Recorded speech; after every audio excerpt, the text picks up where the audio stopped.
Dans cette vidéo, vous allez découvrir comment convertir les données de cette application de gestion de recouvrement des créances clients en un tableau de bord dynamique affichant de manière visuelle les principaux indicateurs de performance liés à sa tâche. Ces indicateurs incluent le chiffre d'affaires, le total encaissé, le total à venir, le total en retard, le taux de recouvrement et le DSO, Days Sales Outstanding. De plus, vous allez voir comment créer plusieurs graphiques pertinents, tels que la balance AG, la comparaison entre les entrées de fonds réels estimées et prévisions, l'évolution du DSO, les 5 factures issues les plus anciennes, les 5 premiers clients en termes de solde impayé ainsi que le montant à relancer. Nous aborderons également la manière d'ajouter des filtres pour une analyse par année et mois et nous verrons comment rendre le tableau de bord actualisable à chaque ajout de nouvelles données. Allez, c'est parti!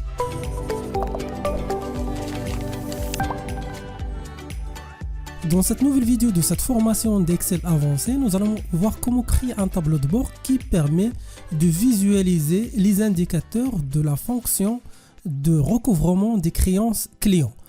Plus précisément, nous allons voir plusieurs indicateurs et parmi ces indicateurs-là, on va voir comment visualiser dynamiquement le chiffre d'affaires, comment aussi afficher le total encaissé, le total en retard, DSO. On va voir aussi comment afficher un graphique qui permet de visualiser la balance AG. On va voir comment afficher les 5 anciennes factures issues. On va voir comment afficher les 5 premiers clients par solde impayé. Et aussi, on va voir comment afficher le montant à relancer. Avant de passer à la création de tableau de bord, j'aimerais commencer avec l'explication de qu'est-ce que la balance AG. On suppose qu'on a plusieurs factures. Alors avant d'encaisser ou bien avant l'opération de paiement de ces factures-là, on a plusieurs phases. Si la facture n'a pas encore dépassé la date d'échéance, elle est classée comme non issue. Si elle a dépassé la date d'échéance et le client n'a pas encore effectué le règlement de la facture, on a des intervalles de temps. Est-ce que issue entre 0,30, 31,60, 61,90 ou bien plus de 90 jours de retard. Alors, on suppose qu'on a les valeurs suivantes pour ces factures-là. Donc, on a plusieurs factures. Alors, la balance AG, c'est tout simplement l'affichage du montant pour chaque phase. Par exemple, donc, dans la phase non issue, on a un total de 1800 euros. Issue entre 0,30 on a 600 euros, ainsi de suite pour les autres. Donc on va voir par la suite dans cette vidéo là comment créer un graphique qui permet de visualiser les données de cette manière là. Après je vais vous expliquer qu'est-ce que le DSO ou bien en anglais Days Sales Outstanding. La traduction de ce terme là c'est délai de paiement des créances moyen. Donc, il permet tout simplement de mesurer le temps moyen nécessaire à une entreprise pour collecter les paiements de ses clients, après avoir bien sûr effectué des ventes.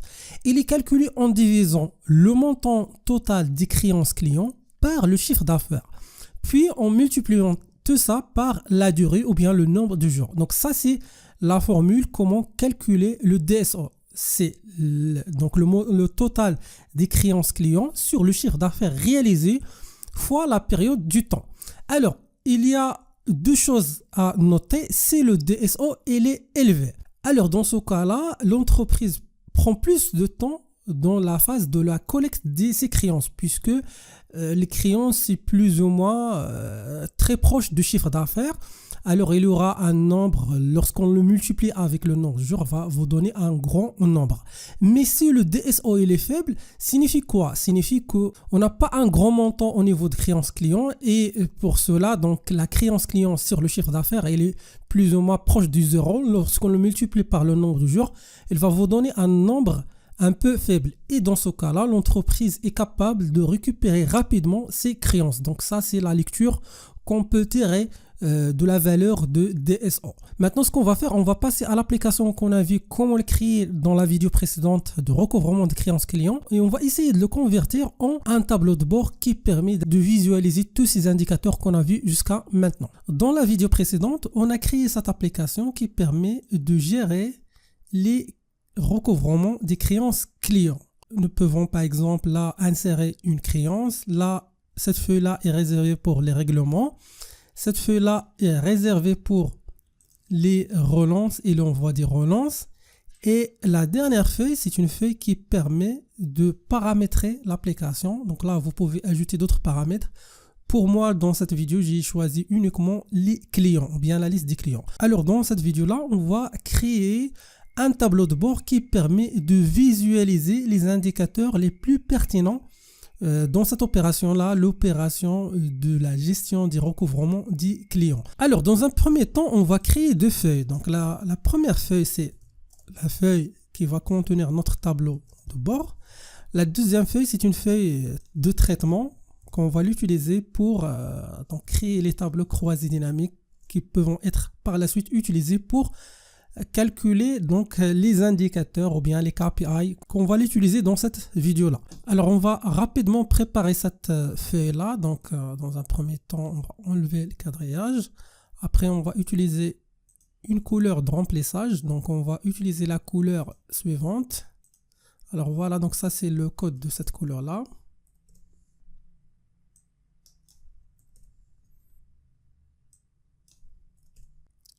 Voilà, donc ça c'est la première chose. Après, on va agrandir un peu cette feuille-là. Voilà, comme ça. Après, donc l'étape suivante, on va changer la couleur de ces deux colonnes-là. Donc on va choisir la couleur blanche. Après, on va insérer une ligne. Donc insertion, donc ça juste la partie, voilà. Donc, voilà, donc ça c'est notre ligne. On va l'utiliser. Ici, voilà. Alors, on peut agrandir un peu la ligne. On peut choisir 20 comme taille. Pour la couleur, on peut choisir par exemple cette couleur là. Voilà. Voilà. Après, on peut choisir un peu, agrandir un peu. Alors voilà. Donc ça c'est voilà. C'est bon maintenant. Alors, l'étape suivante, ce qu'on va faire, on va insérer des formes qu'on va les utiliser pour, dans ce cas-là, afficher les KPI. Ok, on peut utiliser cette forme-là. Alors, pour la taille, on peut choisir longueur, c'est 2,1 et pour largeur, c'est 5,4. Voilà. Voilà, donc maintenant, on va un peu changer la mise en forme de cette forme. Pour la couleur de remplissage, c'est la couleur blanche. Après, pas de compteur. Et après, pour le style, on peut utiliser le style suivant. Donc, on peut passer ici pour un peu ajouter donc l'ombre. Ok, donc ça, c'est juste côté mise en forme. Voilà, donc c'est ça notre forme. Après, on va créer 6 copies de cette forme-là. Utiliser donc, voilà, comme ça. On va sélectionner tout ça. Après, on peut faire la chose suivante.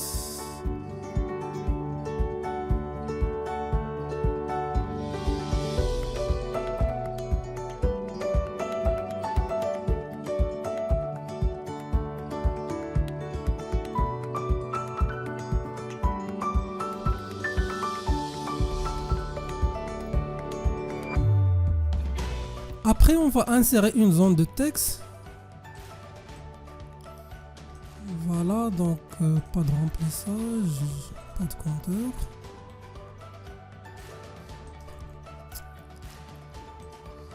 Alors ici, on va mettre les noms des indicateurs, donc chiffre d'affaires, donc ça c'est le premier indicateur. Alors là, donc pas de remplissage.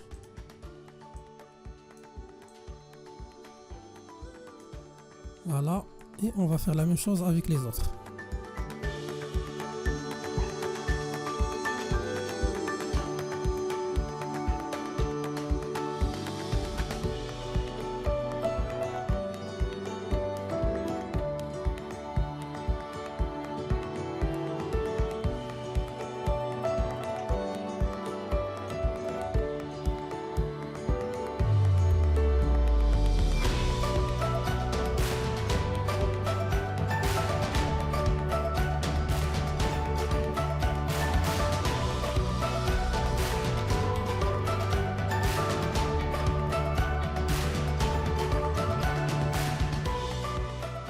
Alors pour ces deux zones-là, nous pouvons mettre une couleur de remplissage, cette couleur-là.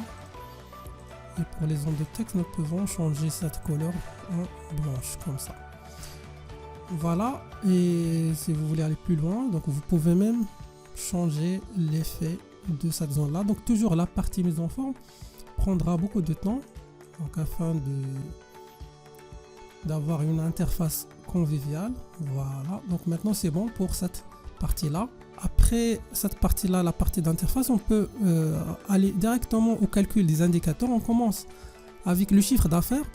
Alors pour le chiffre d'affaires, donc on peut créer un tableau croisé dynamique dans cette feuille-là. Alors là, donc pour calculer le chiffre d'affaires, c'est très simple. On va choisir le total des montants des factures. Et après, si vous voulez, donc vous pouvez ajouter le nombre des factures, c'est-à-dire combien de factures. Alors là, ce qu'on va faire maintenant, on va tout simplement aller ici et on va choisir, donc égal, cette feuille-là. Et la cellule concernée, c'est A4. Voilà, A4, voilà. Alors là, on peut régler un peu la mise en forme, comme ça. Alors là, il faut choisir donc la devise, comme ça. Après, ce qu'on va faire, on va mettre la police. Voilà, cette police-là. On peut mettre là la taille 16 et on va faire exactement la même chose avec la couleur. Voilà, c'est ça. Alors, vous pouvez enlever cette partie-là, donc les virgules. Nous allons ici, voilà, comme ça.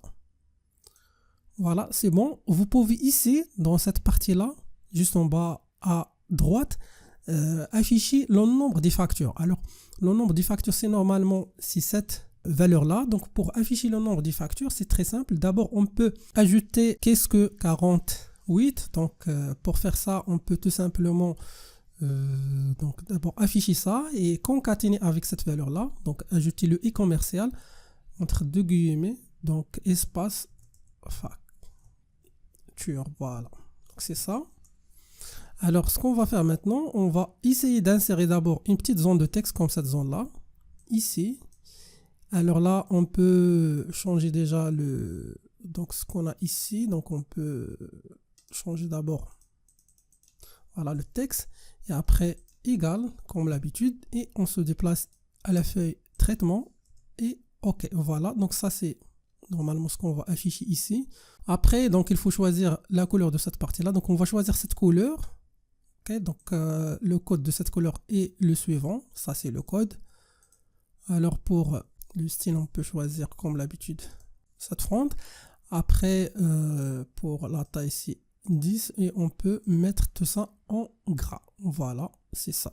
Voilà, donc ça c'est le chiffre d'affaires et ça c'est le nombre total des factures. Après pour le total encaissé, donc la même chose, on va aller à la feuille donc créance et là on va insérer un tableau croisé dynamique et on va choisir cette fois cette feuille et cette fois on va choisir le total encaissé comme ça. Voilà, donc on peut changer ça, on peut mettre ceci, voilà. Après pour le nombre des factures payées, donc il faut faire attention lorsque vous mettez donc le nombre des factures, vous aurez automatiquement le même nombre qu'on a ici dans le somme facturé. Alors là, il faut appliquer un filtre. Donc le filtre qu'on va utiliser, c'est tout simplement, on va choisir uniquement les feuilles qui sont payées, c'est-à-dire cette valeur-là de la colonne statut. Alors pour faire ça, on va créer un nouveau tableau croisé dynamique, c'est insertion. Après la feuille, c'est cette feuille-là. On se déplace ici, OK. Et là, on va choisir le nombre des factures et après statut comme filtre. Et voilà, là, on va choisir tout simplement. Donc, voilà, on va enlever tout ça et on va choisir payer. Voilà, donc on a uniquement 19 feuilles qui sont déjà payées par les clients. Alors, on va faire exactement ce qu'on a fait ici. Alors là, on peut copier cette partie-là. Après là, on va se déplacer ici, égal. On va choisir cette valeur et on va la concaténer avec facture. Voilà. Alors là, total, donc le CA. 9, c'est donc la cellule.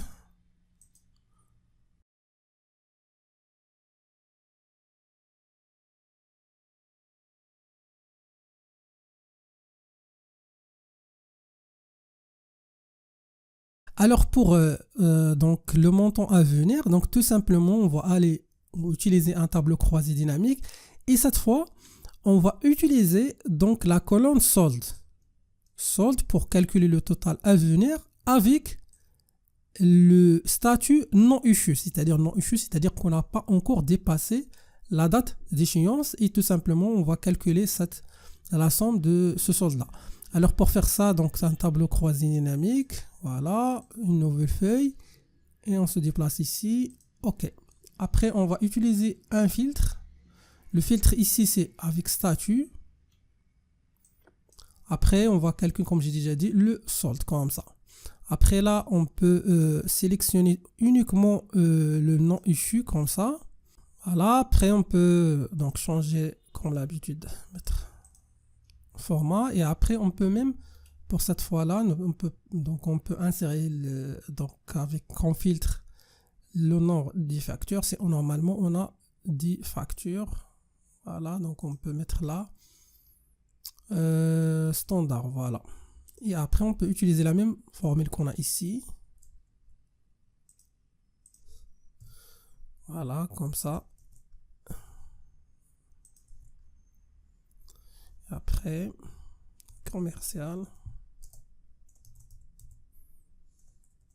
Voilà, et on répète la même chose. Donc là, égal, fait traitement. Et après, donc c'est la cellule A20. Voilà.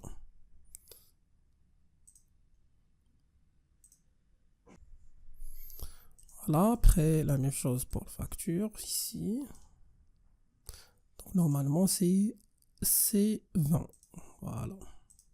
Revenir C. 20. Ok. Et voilà, on peut mettre la chose suivante pour un peu régler la mise en forme. Voilà, donc ça c'est le total à venir. Maintenant, on va calculer le retard. Alors le retard, c'est tout simplement les factures avec le statut soit issu avec un intervalle de 0,30, 0,3160 ou bien 61,80 ou bien supérieur à 90. Donc c'est ça donc normalement le retard ou bien les factures qui sont en retard. Alors exactement la même chose, donc insertion, un tableau croisé dynamique, une nouvelle feuille, c'est la feuille, cette feuille là. Et voilà. Après on peut choisir comme l'habitude. Là, c'est bien sûr, c'est le solde. On doit calculer le solde restant pour les factures. Donc, pour statut, c'est tout simplement, voilà, tous les choix, à l'exception, donc normalement, de non issu et payé. Voilà, on va choisir ces choix-là. Après, on peut mettre le nombre de factures. Donc, normalement, on a 19 factures et on peut faire comme l'habitude cette astuce là afin d'avoir avec le chiffre donc le texte facture, voilà, donc 19 factures. Et après on peut comme l'habitude répéter les mêmes instructions. Donc là c'est A26 comme ça. Normalement il faut ajouter donc la devise, voilà, comme ça. Et voilà, après il nous reste facture, nom de facture. Alors là, c'est normalement C26. Voilà. Et comme l'habitude, on applique la mise en forme. Avant de passer au pourcentage recouvrement ou l'indicateur DSO, ce qu'on va faire, on va vérifier est-ce que ces valeurs-là sont correctes. Pour faire ça, on va lancer la calculatrice et on va calculer ça manuellement. Alors là, on peut commencer avec le chiffre d'affaires. Donc on peut mettre donc, ce chiffre-là plus 130 plus, donc ça sera mieux toujours de vérifier les indicateurs. Voilà, on a exactement la valeur du chiffre d'affaires, c'est-à-dire l'encaissé plus à venir plus retard nous donne le chiffre d'affaires. Pour les factures, c'est pareil. Pour le recouvrement, on va tout simplement calculer la somme du montant facturé sur le total du montant encaissé.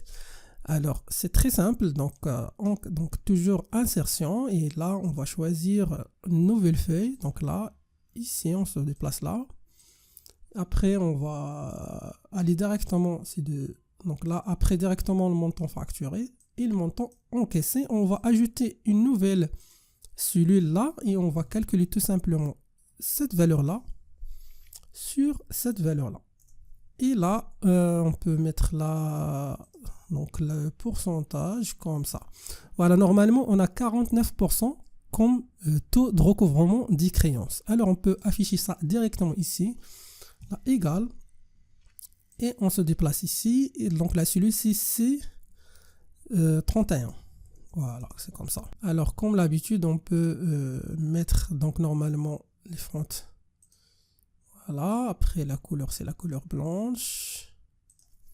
La taux, extra blood, voilà. Et on va choisir là 16, voilà, comme ça. Voilà, donc vous pouvez même choisir la taille 17 par exemple. Comme ça, vous pouvez visualiser sans aucun problème donc les indicateurs. Voilà, comme ça.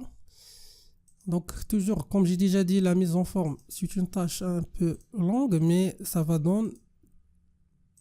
vous donner une interface conviviale, donc et un joli tableau de bord.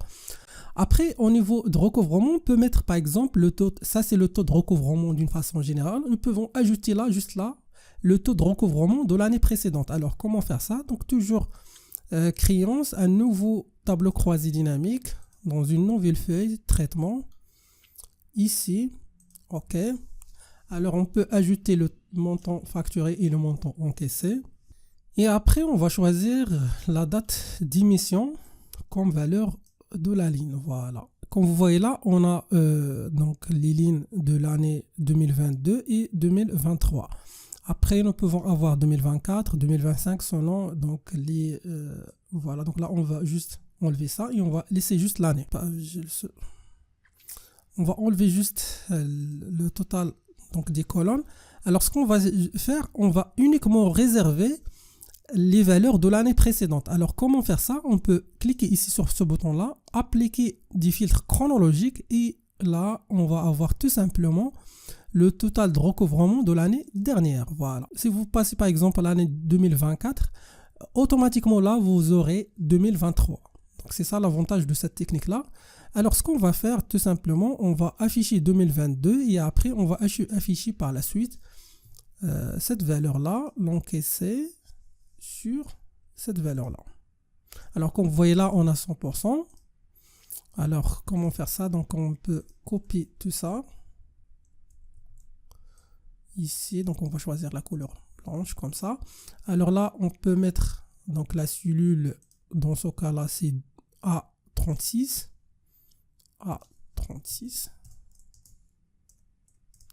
Voilà, ce qui nous donne 2022. Voilà, alors là, on peut mettre cette couleur là et le changer en blanche. Voilà. Après, on va ajouter donc le pourcentage juste ici.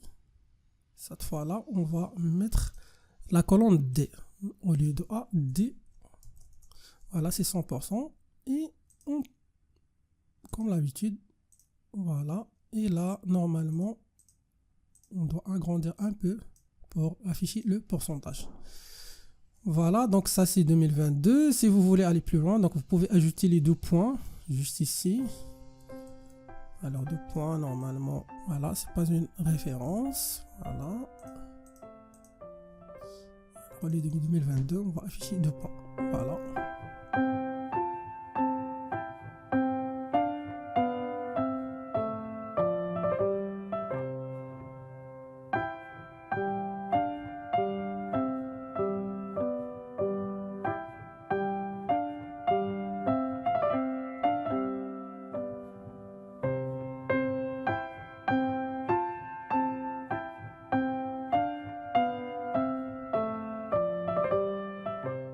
Maintenant, je vais passer au calcul de DSO. Donc, j'ai déjà expliqué qu'est-ce que le DSO donc au début de cette vidéo-là. Alors, pour faire ça, d'abord, on doit avoir une date de référence. Donc, pour date de référence, je vais décider donc de choisir ou bien de l'insérer dans cette feuille-là. Donc comme un paramètre. Voilà, ici. Voilà, donc je vais copier tout simplement ces deux parties-là. Alors là, je vais choisir date de référence. Voilà, je vais saisir la date de référence ici. Voilà, après, normalement, là, je vais choisir cette partie-là, comme ça. Et voilà. Alors là, je vais l'insérer ici, donc date, c'est la date. Alors, choisir comme ça. Et voilà. Je vais mettre aujourd'hui. Ça, c'est, il va vous afficher la date d'aujourd'hui. Mais pour moi, ce que je vais utiliser dans mes calculs, je dois avoir le premier jour de ce mois-là. Par exemple, le mois mai, je dois avoir là toujours donc le 1,5. Alors, comment faire ça d'une façon automatique? C'est en utilisant la formule suivante. Alors là, je vais utiliser égal. Alors, ça, c'est la cellule. Et tout simplement, je vais soustraire le nombre des jours avec la fonction jour. C'est une fonction qui calcule automatiquement le nombre des jours de ce mois-là. Alors, le nombre des jours de ce mois-là, dans ce cas-là, c'est 30. Si vous êtes en 15 mai, donc le nombre du jour, c'est 15. Si vous êtes en 20, c'est le nombre du jour, c'est 20 jours. Alors, tout simplement, cette fonction calcule le nombre du jour dans ce mois-là. Alors, et après, on va ajouter 1, puisque normalement, si vous mettez dans ce cas-là 30 moins 30, ça va donner 0. Alors, il faut toujours ajouter 1 afin de commencer à partir de 1,5. Voilà. Voilà. Donc, ça, c'est le premier jour du ce mois-là. Si vous mettez là, par exemple, le 16/5/2023, voilà, toujours vous aurez le 1. Si vous changez le mois, par exemple, si vous passez au mois 8, par exemple, c'est le 1/8/2023. Alors là, je vais mettre tout simplement aujourd'hui. Voilà, donc ça, c'est la date de référence. Alors, j'ai mis la date de référence dans cette feuille-là. Si vous voulez, par exemple, changer votre date de référence. Et pour aller plus loin, je vais mettre pour vous donc la possibilité de choisir plusieurs dates, les dates de référence. Alors ça, c'est le premier date. Et bien sûr, vous pouvez mettre une autre date. Donc ça, c'est la date référence de référence numéro 1. Et après, vous pouvez mettre une autre date là. Ça, c'est la date numéro 2. Donc, je vous laisse le choix. C'est à vous de choisir ce que vous voulez au niveau de ces dates-là. Voilà. Alors là, je vais juste changer la mise en forme.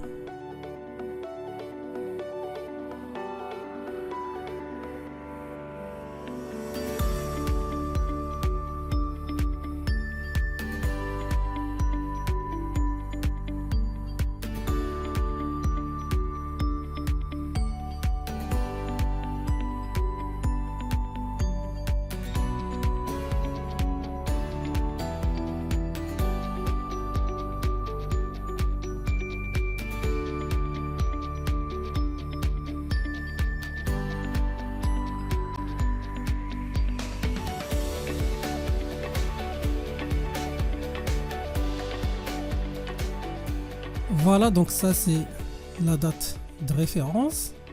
Alors l'étape suivante, on peut maintenant calculer notre indicateur, l'indicateur le DSO. Donc pour calculer le DSO, on peut suivre la méthode suivante. Alors la méthode est très simple. Normalement le DSO, c'est le total d'échéance client sur le chiffre d'affaires pendant une durée de temps, que ce soit un mois, une année ou bien une période spécifique. Alors, pour avoir des valeurs qui sont correctes, alors j'ai opté pour la méthode suivante. Donc, je vais calculer les DSO juste pour 6 mois. Alors, comment faire ça? D'abord, on commence par les mois. Donc, je vais choisir les mois qu'on va les utiliser, donc les derniers 6 mois. Pour les derniers 6 mois, donc on peut utiliser la date normalement de référence. Alors là, je vais changer donc le nom, par exemple, dans ce cas-là de cette cellule-là. Alors je vais mettre là le nom comme là, date. Voilà, date ref. Voilà. Date ref comme ça. Voilà, c'est ça. Alors là, ça c'est la date de référence. Voilà, donc là on peut mettre la couleur noire comme ça. Voilà. Voilà, donc ça c'est la couleur, donc la date de référence. On va utiliser donc ce nom-là pour générer le mois ou bien les 6 derniers mois. Alors comment faire ça? Donc on peut utiliser la formule suivante. Alors là, on peut mettre la fonction mois point décalé. Alors décalé permet de revenir en arrière. Décalé, voilà, on a déjà le nom décalé. Alors la date de départ, c'est tout simplement la date de référence. Donc vous pouvez mettre ici l'adresse de la cellule ou bien donc le nom que j'ai choisi, c'est la date de référence. C'est comme ça. Et après point virgule, et je vais soustraire ou bien je vais décaler 5 mois, c'est-à-dire moins 5 dans ce cas-là, et automatiquement j'aurai cette valeur-là. Normalement, je dois la changer, je dois donc la personnaliser. Alors là, soit vous pouvez mettre date comme ça, voilà, date court, ce qui va vous donner le 1-12-2022. Vous pouvez garder le 1-12-2022 ou bien j'aimerais afficher par exemple mai 2022. Donc comment afficher mai 2022? Donc il y a plusieurs méthodes. Je vous donne une méthode très très simple. Alors là, on va aller au format de la date. Donc je vais mettre un nouveau format. Cette fois-là, c'est un format qui permet d'afficher d'abord le nom de mois, le nom complet, c'est-à-dire on va mettre le nom du mois, donc c'est-à-dire on va mettre 3M, et après je vais mettre entre le mois et l'année donc guillemets tiré, donc je dois fermer le guillemet, et après je vais mettre 2A.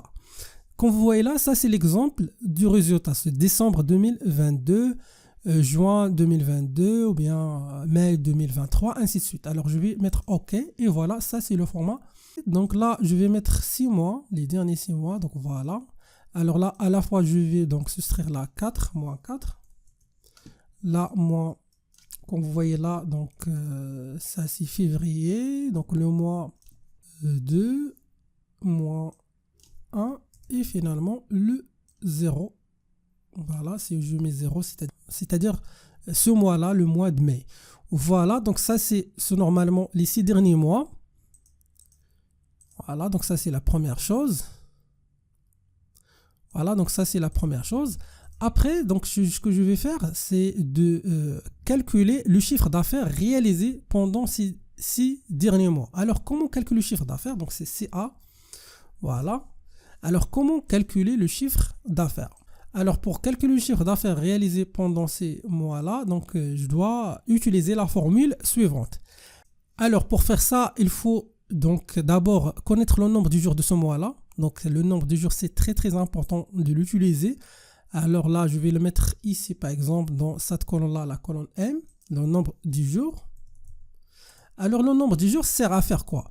Normalement, cette date-là, c'est le premier jour du mois de décembre 2022. Il faut connaître le premier jour et la date du dernier jour d'une façon automatique. Et pour cela, ce qu'on va faire, on va calculer le nombre des jours et on va l'ajouter à cette date-là. Comme ça, nous aurons l'intervalle du temps, le premier jour du mois et le dernier jour du mois. Et après, il faut appliquer donc ça avec la condition 600 pour récupérer les valeurs ou bien les montants des factures réalisées pendant cet intervalle de temps. Alors là, le nombre de jours, comme ça. Voilà. Et après là, donc on peut mettre une autre couleur aléatoire. Pas un problème. Alors là, on peut mettre comme ça les couleurs de cette manière-là. Donc vous pouvez donc là changer la couleur de normalement des compteurs, et voilà. Alors là, on peut mettre ce style-là. Donc c'est un peu plus grand. Donc là, on va juste modifier, mettre ça. Voilà. Et voilà. Alors, voilà donc le nombre du jour. Comment calculer le nombre du jour de ce mois-là? Donc, au fur et à mesure, vous allez comprendre pourquoi on fait tout ça.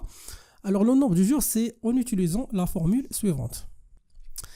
Alors, c'est la fonction jour. Voilà, cette fonction-là, comme d'habitude, qui permet de calculer le nombre du jour. Alors, il faut aller à la fin du mois, c'est-à-dire la fin de ce mois-là. Alors, comment récupérer la date du fin de mois? C'est tout simplement la fonction fin mois. Et après, il faut mettre...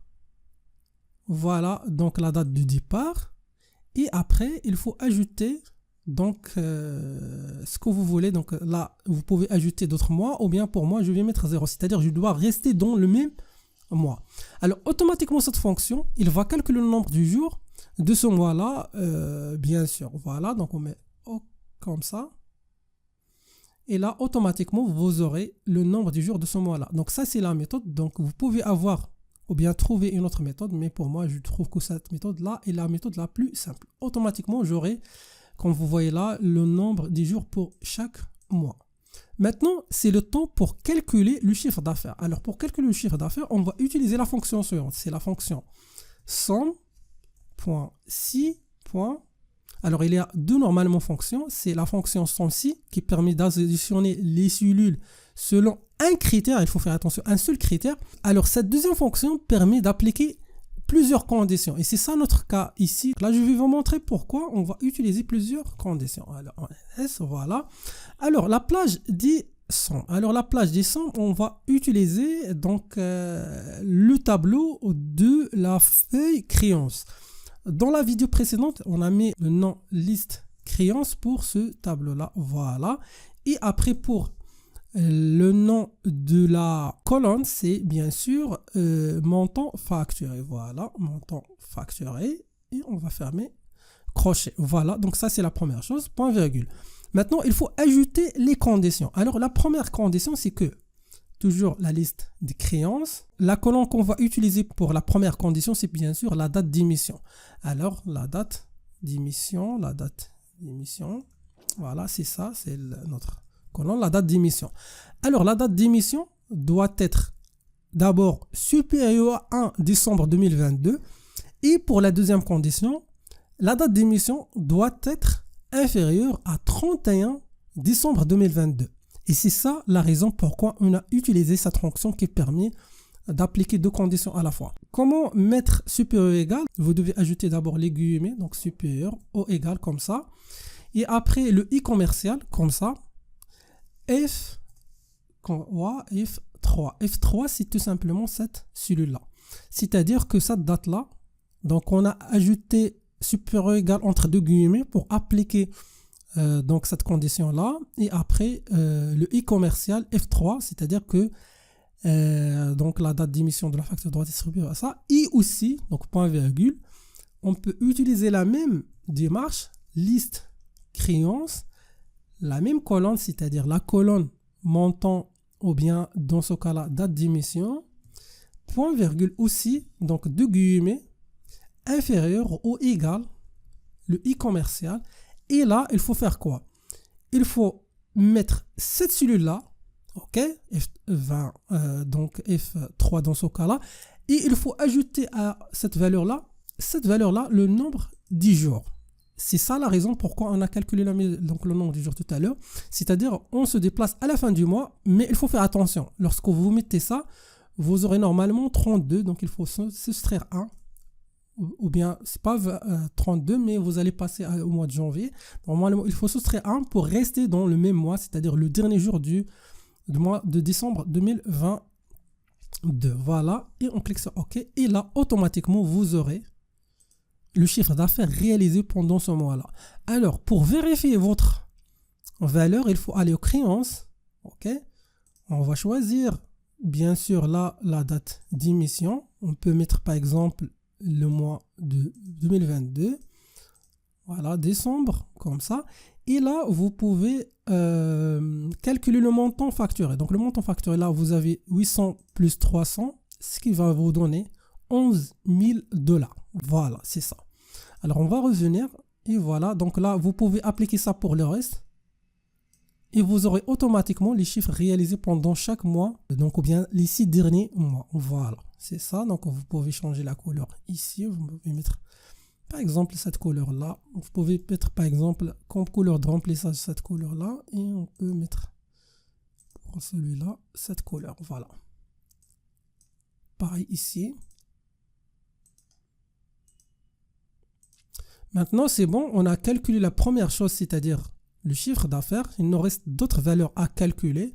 Maintenant, on passe au calcul de cumul de CA, ou bien de chiffre d'affaires. Alors là, le cumul de CA. Alors pour le cumul de CA, donc on peut utiliser la formule suivante. C'est tout simplement déjà au début cette valeur. Ok. Après, pour la suivante, c'est cette valeur-là plus cette valeur-là. Voilà. Et après, vous pouvez appliquer la formule pour le reste. Et là, vous aurez à la fin le cumul de chiffre d'affaires. Alors, voilà. Donc, vous pouvez changer ça, comme ça. Maintenant, après le calcul de chiffre d'affaires et le cumul de chiffre d'affaires, nous passons au calcul de montant encaissé pendant chaque mois. Et là, il faut utiliser le deuxième tableau ou bien la deuxième feuille, la feuille règlement. Et on va appliquer la même formule, c'est-à-dire cette formule-là, ici. Mais là, il faut faire attention, il faut juste changer les conditions. Alors, ou bien les noms des... donc là, normalement, ce sont les noms qu'on va choisir ici. Donc là, historique, normalement, de règlement. Et après on va choisir le... Donc, normalement, c'est le montant encaissé, comme ça. Et pour la date, donc, pareil, donc on va enlever tout ça. Historique, voilà, de règlement, entre deux accolades. Après, on va choisir là la date d'encaissement. Comme ça, doit être supérieure à cette date. Et on peut mettre copier-coller pour gagner du temps ici. Voilà. Voilà, donc voilà. Donc c'est ça. Voilà, c'est 900. Donc on va vérifier est-ce que vraiment 900. Donc créer. Donc là, on va enlever déjà tout ça. Voilà, donc on va revenir au règlement. On va choisir la date d'encaissement et on va choisir comme l'habitude le mois de décembre. Voilà, si vous calculez la somme, donc c'est normalement, c'est exactement 900 euros comme valeur du montant encaissé. On va supprimer tout ça et voilà. On va revenir maintenant, on va appliquer ça sur le reste et voilà. Maintenant, on peut choisir une autre couleur, par exemple cette couleur-là. Pour cela. Voilà. Après, donc on doit cumuler donc le cumul comme l'habitude, cumul. Alors pareil, la même chose. Donc on peut mettre égal dans un premier temps, comme ça. Après, égal cette valeur plus cette valeur. On va appliquer ça pour le reste. Alors comme vous voyez là, l'avantage de cette technique-là, c'est qu'il permet de calculer, normalement, il permet de calculer donc, ces valeurs-là d'une façon automatique. Et voilà, donc on a un petit problème ici, je ne sais pas pourquoi, donc on va ignorer l'erreur pour tout ça. Alors il suffit d'ignorer l'erreur, comme ça vous n'aurez aucun problème. Voilà, c'est ça. Alors maintenant on a calculé donc normalement le chiffre d'affaires et les montants encaissés. Alors, l'étape suivante pour calculer le DSO, donc ce qui nous intéresse nous, c'est le DSO. Alors, pour calculer le DSO, il faut avoir une idée claire de, normalement, la créance de chaque mois sur le chiffre d'affaires. Donc, c'est ça donc la méthode qu'on va l'appliquer maintenant. Alors, il faut connaître la créance de chaque mois. Alors, pour retourner la créance de chaque mois, il faut tout simplement utiliser la formule suivante, c'est-à-dire on va soustraire du cumul de CA le montant encaissé et le reste c'est bien sûr c'est le créance. Alors on va calculer créance de la manière suivante. Voilà, donc on peut mettre une autre couleur là, comme par exemple cette couleur ici. Voilà.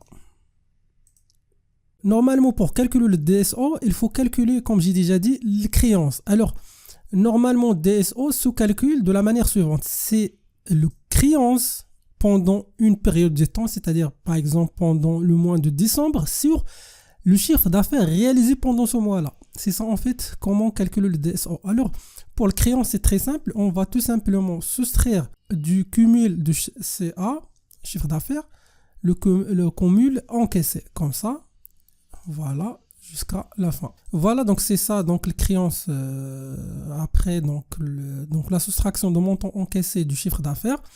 Après, pour calculer le DSO, c'est tout simplement, comme j'ai déjà dit, la créance sur le chiffre d'affaires réalisé pendant ce mois-là, sur G3, fois le nombre des jours de ce mois-là. C'est comme ça on calcule le chiffre, donc le DSO. Donc on peut maintenant appliquer comme ça. Après là, on peut, ça c'est un nombre normalement. Et voilà. Voilà. Donc c'est ça normalement le DSO, 6 jours, 25 jours, 52, 66, 104 et 88 jours. Voilà, donc ça c'est le DSO pour chaque mois. Maintenant, vous pouvez calculer le DSO pour les 6 derniers mois. Alors, c'est ça ce qu'on va faire maintenant. On va tout simplement d'abord calculer le nombre de jours pendant ces 6 mois-là. Donc, pour faciliter le calcul, donc le nombre, voilà, c'est le nombre de jours de 6 derniers mois. Après, donc là, on va calculer le DSO des mois, voilà. Et voilà, donc c'est ça, c'est comme ça.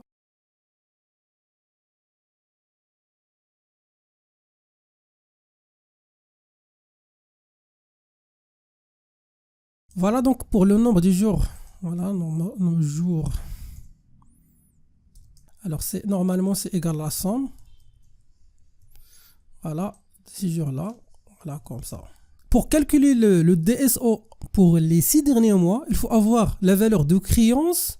Voilà, donc ça c'est normalement la dernière valeur de créance ici, cette valeur-là, sur le chiffre d'affaires réalisé pendant cette durée de temps. C'est-à-dire, donc on va utiliser dans ce cas-là la colonne H, c'est-à-dire cette valeur-là. Alors là, égale, voilà, créance sur, voilà, cette valeur-là, et automatiquement fois cette valeur-là, ce qui va nous donner, donc ça c'est normalement le chiffre, ou bien la valeur de DSO pour les 6 derniers mois. Donc il suffit de l'afficher dans notre tableau de bord. Voilà, donc ça c'est ce qu'on va faire maintenant. Alors là, égal, donc normalement c'est la cellule, normalement ça c'est la cellule L12, voilà, donc on va mettre là, donc la valeur de DSO ici, donc on va se positionner au niveau de la feuille traitement, et on va sélectionner cette cellule là, et on va cliquer sur OK. Voilà, on va appliquer cette mise en forme sur cette feuille, comme ça. Et après, pour ajouter un petit message là, donc par exemple, le donc DSO pour ce cas-là, le mois courant, c'est-à-dire ce mois-là, alors là, on peut mettre la chose suivante. Voilà, donc on peut faire copier-coller pour gagner du temps.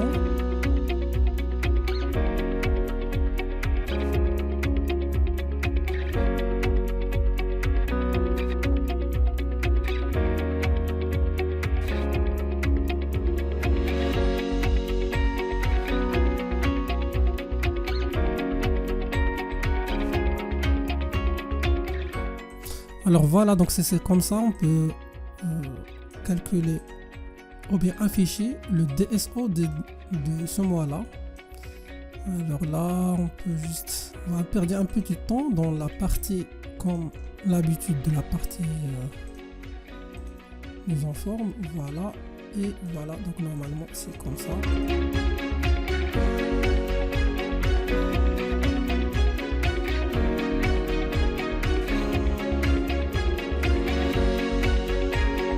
Voilà, comme vous voyez là, donc on a terminé donc ces valeurs là. Donc on peut maintenant insérer les icônes.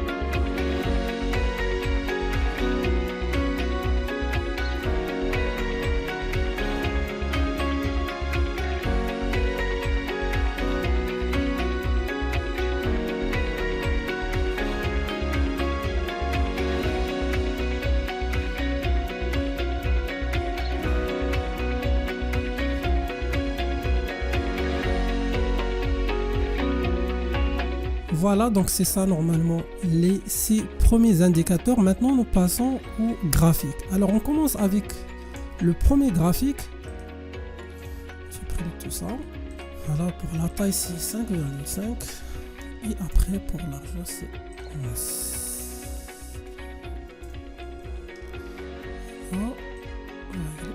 tout ça. Et on va la placer ici.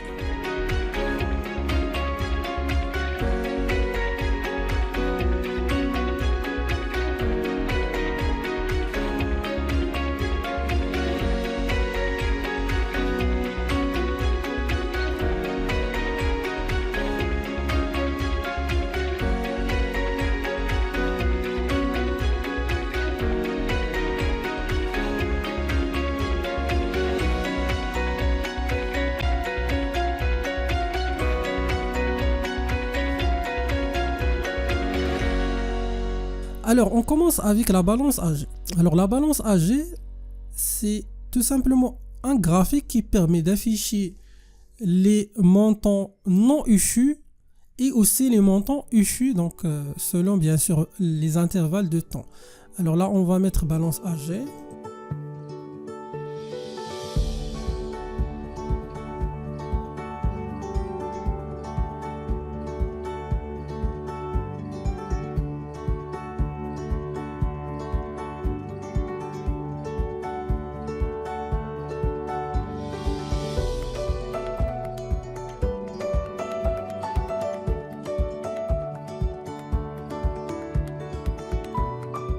Pour afficher ce graphique, donc on peut aller créance, insertion. Voilà une nouvelle feuille. Après traitement, on se déplace ici. Ou bien là. OK. Après, ce qu'on va essayer de faire, on va afficher le solde comme valeur. Et pour les lignes, on va afficher les statuts comme ça. Après, là, on va enlever le payé. Voilà, comme ça. On va juste garder non échu et les autres. Après, pour le donc total, on désactive le total. Alors, on peut changer la position de non échu juste en haut du tableau. Alors, au début, voilà. Maintenant, non échu. Et les autres, voilà. Maintenant, on peut appliquer. Donc, voilà, ça, bien sûr. Et voilà, maintenant, on doit convertir tout ça en un graphique. Donc, insertion. Graphique recommandé, c'est ce graphique-là. OK. Après, on va enlever tout ça. Les boutons, voilà. Et après, aussi cette partie-là. Et voilà, on va garder tout ça. Comme ça. Après, on se positionne ici. Voilà, donc pas de remplissage. Pas de compteur. Voilà. Comme ça. Voilà. Après, on peut même enlever cette partie-là. Alors, on peut mettre la couleur suivante pour celle-là. Donc, pas donc compteur sans compteur. Pour la première barre, non issue, on peut mettre voilà une couleur, cette fois-là, différente. La couleur, par exemple, verte. Voilà, c'est comme ça. Après, pour les noms, nous pouvons choisir... voilà. Après, on peut mettre la couleur suivante. Voilà, c'est comme ça. Après, on peut ajouter les titres des barres. Voilà, comme ça. Et après, nous pouvons mettre la couleur suivante.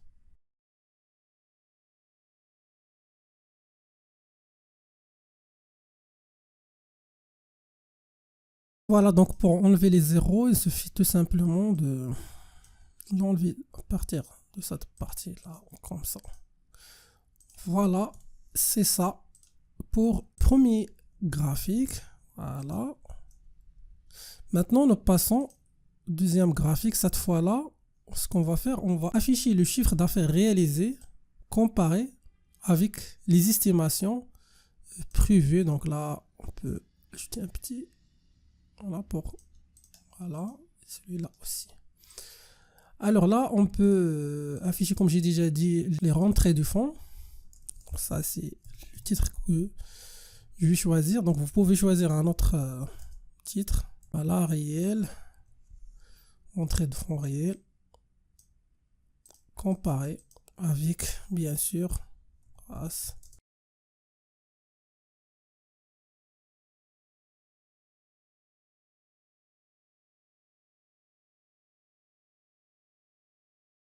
Voilà, donc c'est ça ce qu'on va afficher maintenant.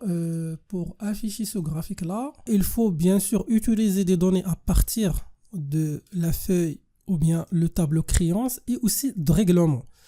Alors, la meilleure méthode dans ce cas-là, c'est de créer un nouveau tableau qui va contenir donc les sommes qui seront calculées à partir des deux tableaux. Alors, l'objectif, c'est bien sûr, c'est d'avoir, comme on a ici, donc quelques mois. Donc, je vais choisir dans ce cas-là aussi 6 mois. Mais comme valeur de départ, je vais choisir là le mois d'avril. Ok, c'est-à-dire le mois 1. Ici, mois 1. Après, ici, on va mettre 0. Comme ça. Après, le mois suivant. Ok. Après, donc ça, ces valeurs-là, vous pouvez les changer. Donc le mois, c'est 2, voilà. Après, c'est 3. Et finalement, c'est ici 4, comme ça. Voilà. Alors ça, ce sont les mois. Donc on peut calculer le chiffre d'affaires comme on a vu tout à l'heure. C'est-à-dire, on doit utiliser déjà cette colonne-là. Alors on va le coller ici. Le F, voilà, comme ça, et voilà, donc maintenant on va calculer automatiquement les nombres du jour. Voilà, donc ça c'est le chiffre d'affaires. Alors pour le chiffre d'affaires, ce qu'on va faire, on va utiliser la même formule qu'on a appliquée ici, c'est-à-dire cette formule là, tout simplement copier-coller avec quelques changements. Le changement qu'on va appliquer maintenant, c'est au lieu d'utiliser la feuille F3, on va utiliser la feuille F, cette fois-là, 18, comme ça. Alors F18 et aussi là, F18. Après là, donc la cellule G18.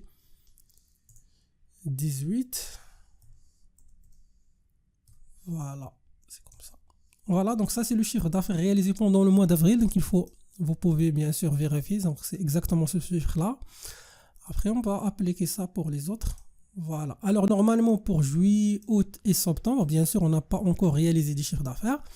Maintenant, on va calculer l'encaissement, donc le montant encaissé pendant ces mois-là. Donc, vous pouvez coller ou bien utiliser cette colonne-là.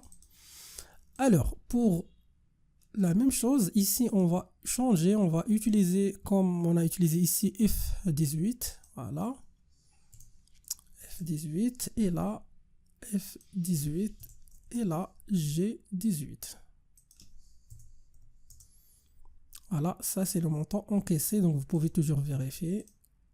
Voilà, il nous reste les prévisions, c'est-à-dire là, il faut calculer les montants qu'on va les récupérer pendant les mois prochains.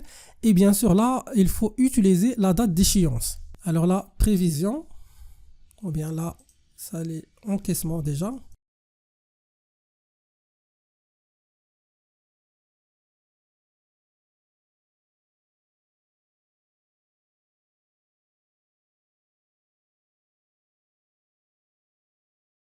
On suppose qu'on est au mois de juin et nous voulons, bien sûr, avoir une idée de prévision des montants qui seront encaissés dans les mois de juillet, août et septembre. Et pour cela, on doit utiliser, comme j'ai déjà dit, cette colonne-là, la colonne échéance avec le solde.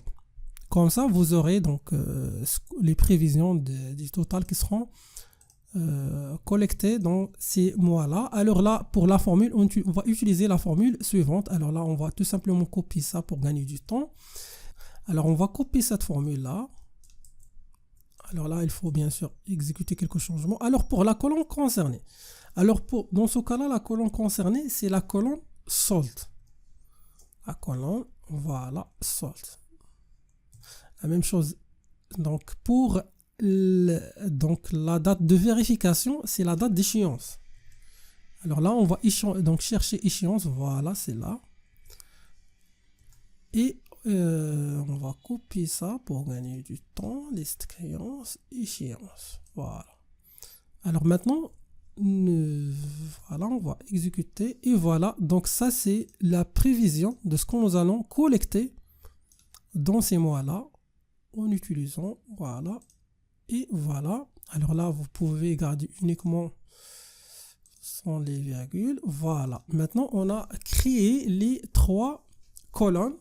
Donc, le CA. Donc, une petite comparaison entre ce qu'on a réalisé, l'encaissement et les prévisions. Alors, pour convertir tout ça en un tableau, donc on va utiliser, voilà. Donc, voilà. Utiliser ce tableau-là. Voilà. Voilà.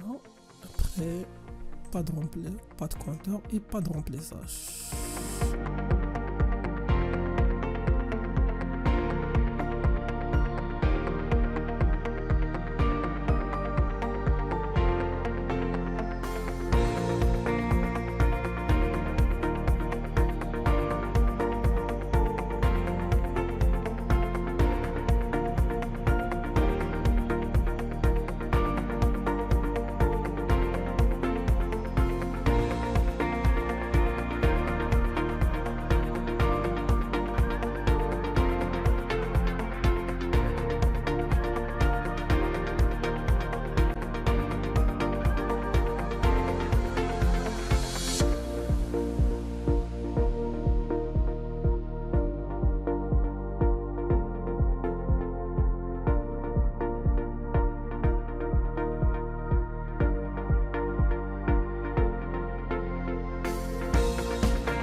Alors voilà, donc ça c'est notre deuxième graphique. Maintenant, ce qu'on va faire, on va passer à l'évolution de DS1. C'est-à-dire, on va afficher un graphique qui représente l'évolution, cette fois, de cette information-là. Alors pour créer un joli graphique qui représente cette information, on va ajouter une autre colonne ici.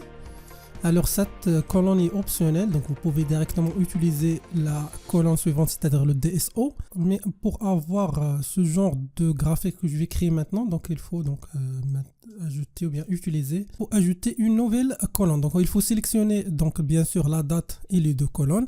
Et après on va aller à insertion, donc graphique, on va choisir ce graphique là.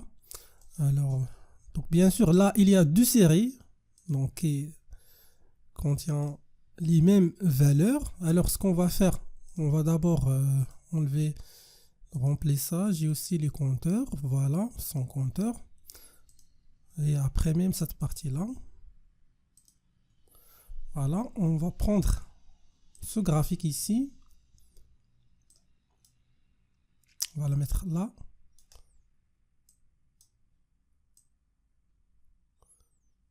Voilà, comme ça.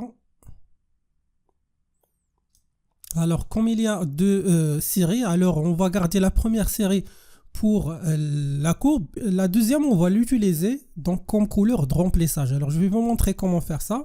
On va sélectionner notre graphique, on va cliquer droit, après modifier le type de série. Alors pour le premier on va choisir R et pour le deuxième on va conserver courbe comme ça. Après l'étape suivante on va choisir donc le courbe, il faut s'assurer qu'on a cliqué ici, après mise en forme des données, après on va passer ici.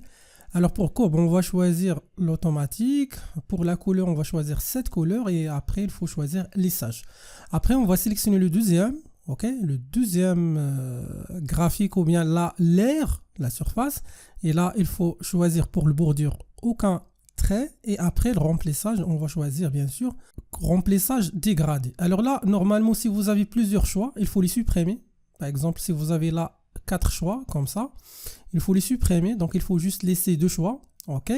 Après on va mettre la chose suivante, on va inverser les 2 points et après donc il faut s'assurer qu'on a sélectionné le premier, celui-là, ok.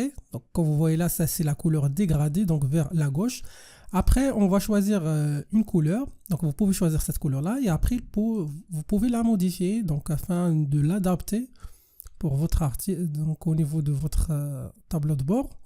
Voilà, donc vous pouvez choisir cette couleur par exemple et voilà, donc là on a terminé. Après il faut ajouter donc la chose suivante, ce sont les étiquettes des données. Alors pour les étiquettes, on va les utiliser de la manière suivante, donc juste au-dessus, voilà. Après on va changer la couleur, donc vous pouvez mettre cette couleur là qu'on a utilisée déjà ici. Et voilà, après il faut ajouter le titre.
Alors c'est bon, donc maintenant on a terminé les 4 premiers graphiques. On va ajouter maintenant d'autres informations, par exemple les factures, par exemple les 5 plus anciens factures issues, les 5 premiers clients par solde impayé, ainsi de suite. Alors on va faire ça de la manière suivante. Donc,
alors maintenant, on va commencer avec les 5 plus anciens factures. Alors pour avoir ces informations-là, créance, insertion, tableau croisé dynamique, une nouvelle feuille, on se déplace ici, donc juste à la fin. Après, on va sélectionner cette fois.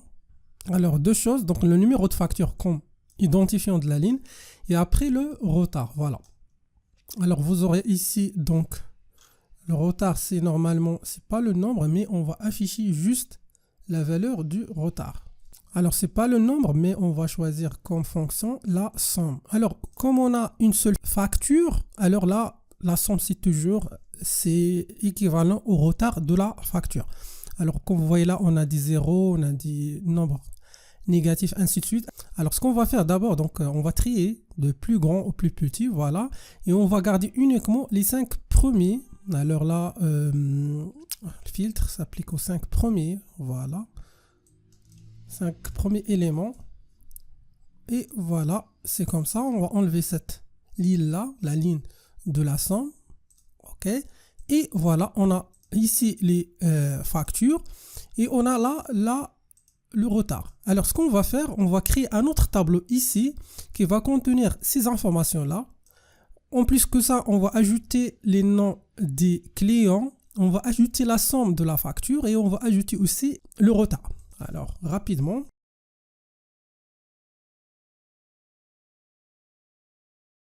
Après, on va rechercher, donc recherche V, on va rechercher cette facture dans le tableau liste créance. Et après, la colonne qui nous intéresse, je pense, c'est la colonne numéro. On va voir, donc la colonne. Alors là, on a plusieurs colonnes. Alors 1, 2, 3, si le client c'est 3. Après, la somme c'est 4, 5, 6, 7. Ou bien, c'est pas la somme, mais le solde c'est 7. Et finalement, le retard c'est 9. Alors, on va revenir. Donc, traitement. Alors là, liste créance. Donc, la colonne numéro, dans ce cas-là, comme j'ai déjà dit, 3. Et après, c'est fou. Voilà. Et voilà, donc ça c'est le nom du client. Alors on va faire comme ça. Après pour la somme, ou bien dans ce cas là le solde de la facture, c'est exactement la même formule mais avec comme colonne la colonne numéro 7 comme on a déjà expliqué. Voilà. Et voilà, maintenant vous pouvez ajouter la devise si vous voulez.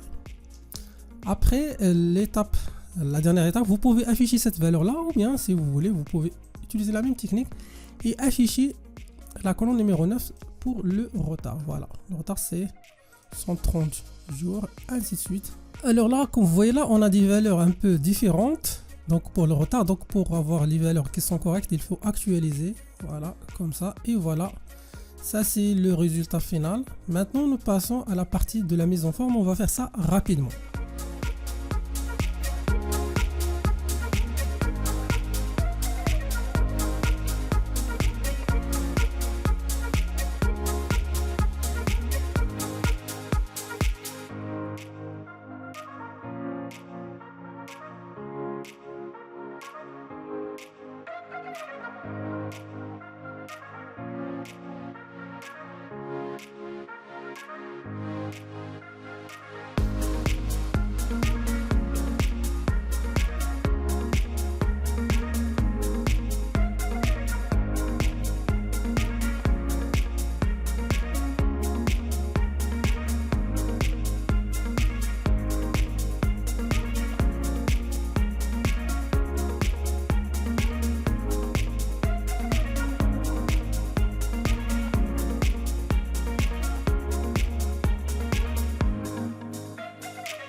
Voilà, donc ça, ce sont les 5 plus anciennes factures issues. Maintenant, on va faire la chose suivante. On va afficher un graphique qui représente les 5 premiers clients par solde impayé.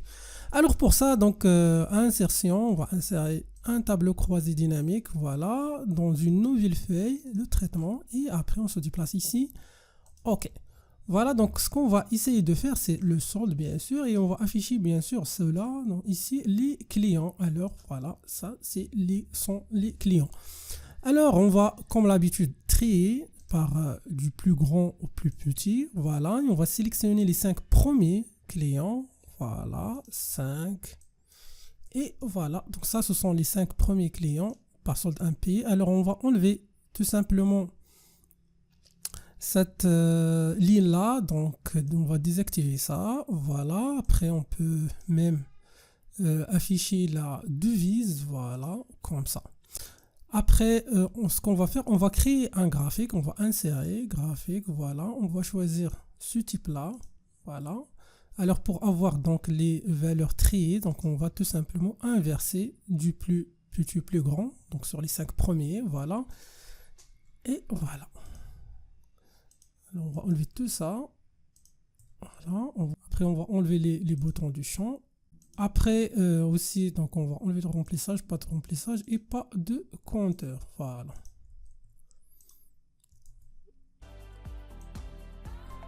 Après, on va tout simplement régler les choses de la manière suivante.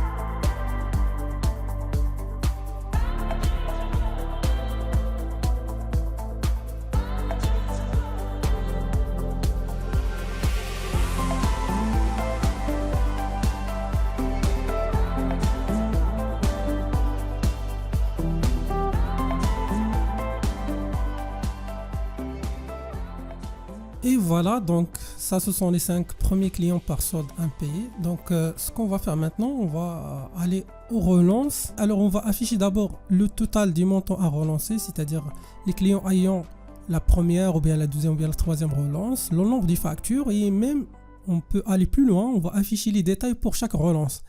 Donc d'abord le montant qu'on doit relancer pour la relance numéro 1, 2, 3. Pour faire ça, on va créer une série de tableaux croisés dynamiques. Alors les tableaux croisés dynamiques, normalement on va calculer d'abord le montant à relancer. Alors là, on va insérer tableau croisé dynamique. Alors là, une feuille, nouvelle feuille. Et après on va sélectionner ici. OK. Après on peut même supprimer cela. Alors, pour le montant à relancer, c'est-à-dire toujours le solde, il faut faire attention, on doit toujours calculer le solde. Alors, le solde ici, voilà, là. Après, ce que je vais faire, je vais filtrer par action de recouvrement, voilà. Donc, action de recouvrement. Alors là, il existe plusieurs. Alors là, donc pas de valeur, c'est-à-dire c'est une facture payée. Donc là, on va l'enlever. Contention, si vous voulez, vous pouvez l'ajouter. Pour moi, je vais l'ignorer. Alors je vais juste mettre ou bien calculer la somme de la relance numéro 1, 2 et 3 de manière suivante. Voilà, donc ça c'est la somme globale. Alors toujours il faut actualiser les choses pour voir. Alors après on va ajouter le nombre des factures là. Voilà. Alors on a 8 factures donc à relancer. Alors après on peut afficher tout ça ici. Donc d'abord le montant.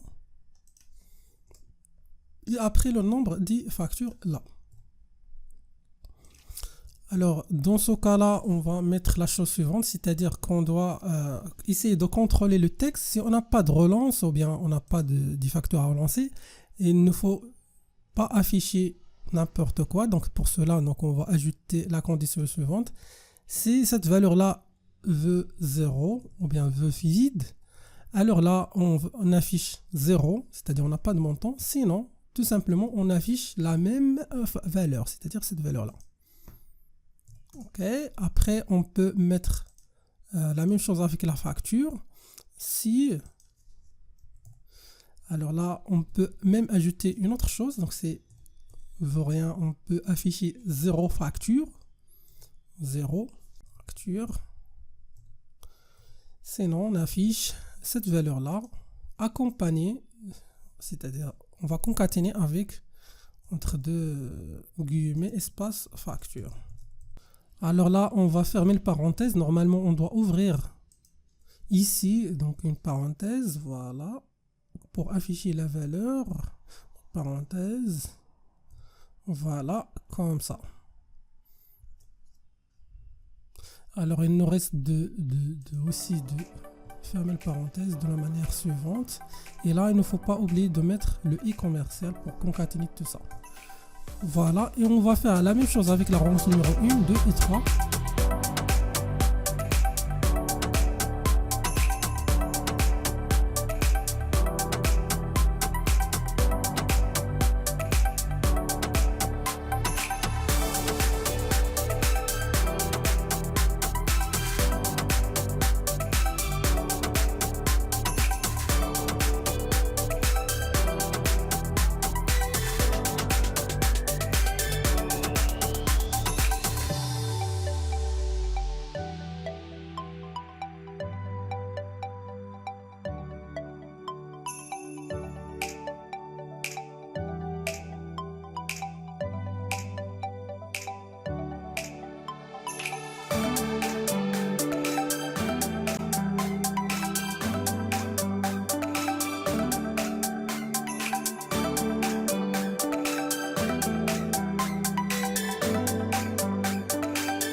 Alors voilà, donc ce qu'on va faire, on va passer ici, on va essayer d'afficher tout ça dans cette position là, donc et on va faire ça aussi rapidement.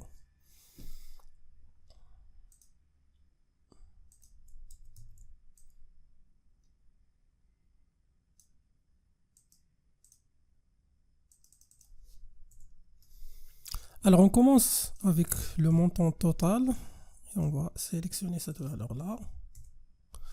Okay, après on peut mettre tout ça en devise.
Il nous reste d'ajouter d'abord un petit bouton ici qui permet de se déplacer vers les relances là, et aussi donc ajouter un menu là, donc pour naviguer facilement entre les différentes feuilles de cette application.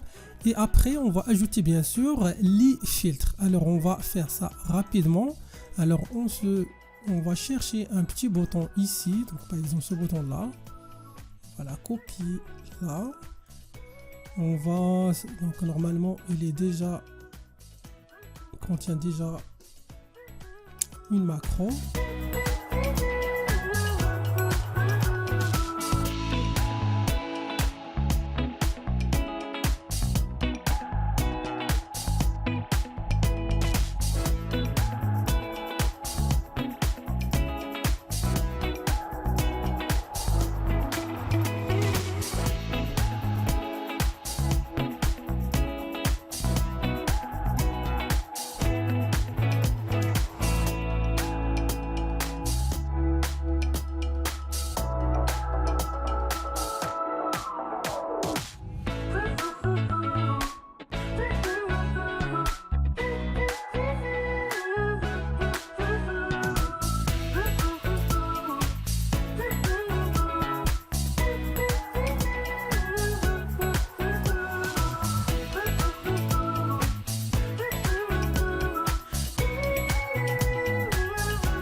Voilà, il nous reste la dernière chose, ce sont les filtres qu'on va les ajouter. Alors pour les filtres, c'est très simple. On peut se déplacer au niveau du chiffre d'affaires, on peut insérer ou bien se déplacer à onglet analyse et après insérer un segment. Et là, on va choisir tout simplement, si vous voulez, donc les années. Voilà. Après, donc on peut donc modifier ça, donc paramètres de segment. Donc on peut masquer ces valeurs-là. Ok. Après pour les mois, après la même démarche, c'est-à-dire analyser après segment. Et là, on peut mettre la date d'émission. Voilà. Et là, on n'a que les mois comme vous voyez là. Donc vous pouvez par la suite, si vous voulez, faire la même chose les paramètres, masquer les éléments non donnés. Et voilà, après, donc on peut copier les deux. Alors là, comme vous voyez là, j'ai appliqué la date d'émission uniquement sur le montant facturé. Alors, vous pouvez choisir d'autres segments, avec d'autres, bien sûr, avec d'autres valeurs de filtre, sur d'autres tableaux croisés dynamiques. Alors là, je vais les copier ici, voilà. Voilà, donc on a les deux. Alors, j'ai préparé déjà pour vous une mise en forme pour les segments. Vous pouvez les appliquer de la manière suivante. Et voilà. Alors là, on peut garder d'abord les mois et après les années. Pour la mise en forme de cette partie, je vais le faire rapidement.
Et voilà, donc c'est ça, donc les filtres, donc ils seront applicables uniquement sur le chiffre d'affaires. Alors pour moi, on ne peut pas appliquer ces filtres par exemple sur la balance AG ou bien sur cette graphique là, puisque cette graphique uniquement vous donne un aperçu sur les derniers 3 mois et les 3 mois prochains.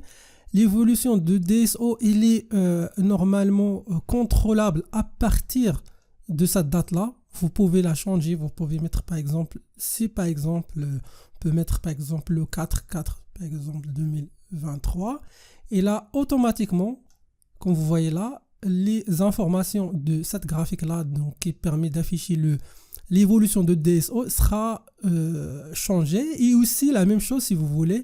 Là, par exemple, le graphique qui permet d'afficher les trois derniers mois et les 3 prochains mois sera aussi changé. Et voilà, alors pour les 5 clients par solde impayés, donc j'ai choisi de ne pas appliquer le filtre. Donc les 5 anciennes factures, la même chose. Et voilà, donc ça aussi sera calculé d'une façon automatique, le montant à relancer. Et voilà, donc. Alors maintenant, il nous reste donc la dernière chose, c'est la finition. Donc on va juste finir notre application. Alors on va se déplacer tout ça ici. Alors on va ajouter d'abord un petit bouton. Alors ce bouton-là qu'on va l'insérer maintenant permet tout simplement d'actualiser les choses automatiquement après l'insertion des nouvelles données. Alors là, on peut tout simplement faire ça ici, donc ce petit bouton-là. Alors voilà, vous pouvez donc ajouter du texte, ce que vous voulez. Donc là, on va ajouter un code VBA. Alors ce code-là VBA permet tout simplement, donc on va insérer un modèle. Vous trouverez le code ici. Voilà, donc ça c'est le code. Ça c'est le code très simple, il permet d'actualiser ou bien mettre à jour automatiquement vos données. Alors là, voilà, c'est actualiser le nom de la macro. Alors, on va donc affecter actualiser. Voilà, on va chercher. Alors, on va chercher actualiser, voilà. Et voilà, donc les données seront actualisées automatiquement après l'insertion des nouvelles données. Alors, on va revenir pour les paramètres. Alors, pour moi, je vais choisir par exemple le mois le 25/5/2023, c'est-à-dire le mois 5. Voilà, donc ça, ce sont déjà les données. Voilà, donc maintenant, je vais essayer d'insérer une créance. Ok, donc je vais essayer d'insérer 2 créances par exemple. Alors, je vais faire ça rapidement.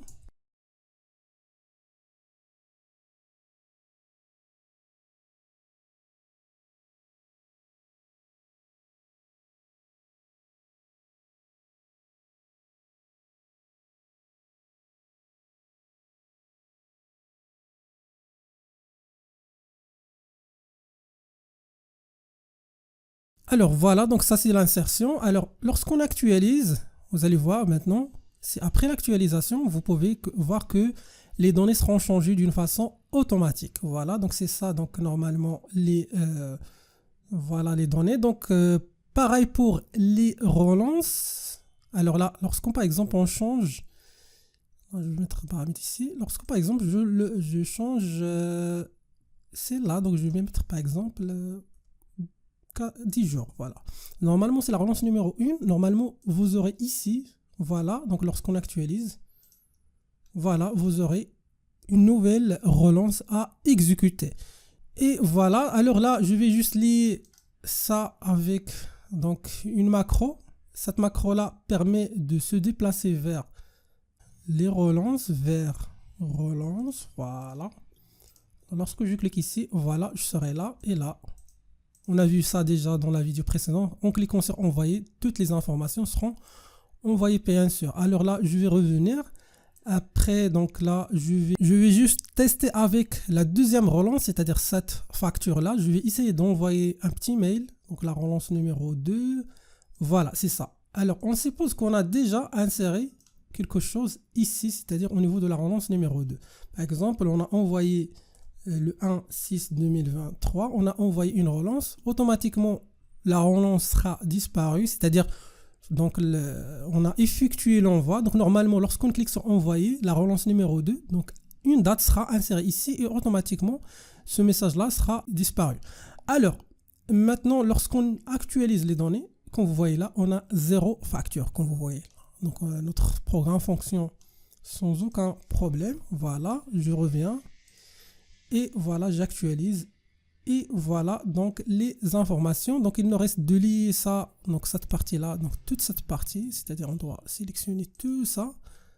Et après on va grouper ça. Alors là, on va affecter une macro ici. Donc voilà, une macro vers créance.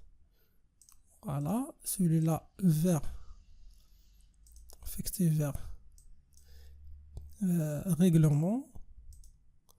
Celui-là vers normalement relance, voilà. Et le dernier vers paramètres. Voilà. Alors voilà, donc ça c'est la relance. Voilà, donc ça c'est deuxième règlement. Voilà, paramètres. Voilà. Alors là, il nous reste d'affecter une macro ici. Donc cette macro-là permet de simplement de se déplacer vers le dashboard. Alors là, on va enregistrer une macro. Voilà, vers dashboard. OK. Après, on va se déplacer ici. Et on peut même cliquer ici, voilà. Arrêter. Après, on peut maintenant affecter cette macro à ce bouton-là. Voilà, vers dashboard. Voilà. Alors, on se déplace ici, la même chose, vers dashboard.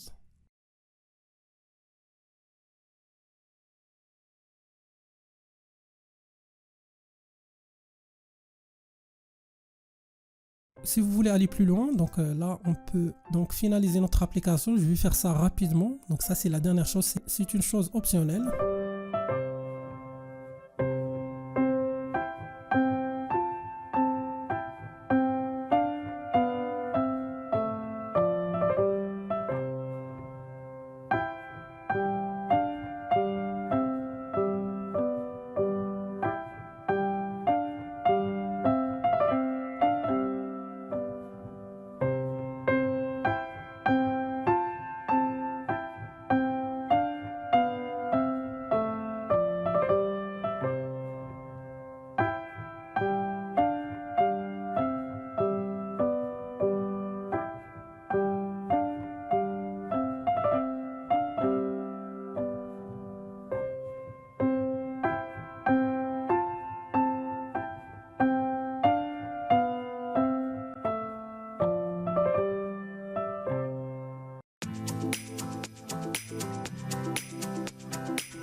Voilà, donc c'est ça le résultat final. Donc ça c'est l'application qui permet de gérer automatiquement les recouvrements des clients. Donc déjà cette application on l'a vu déjà, donc la créance, le règlement et le relance. Et après ça c'est le dashboard qui permet de visualiser les données de votre activité, donc l'activité de le recouvrement des créances clients en affichant des indicateurs pertinents comme par exemple le chiffre d'affaires, le total encaissé à venir et d'autres graphiques qui sont très intéressants et très pertinents dans ce cas-là, le cas de la gestion des recouvrements clients.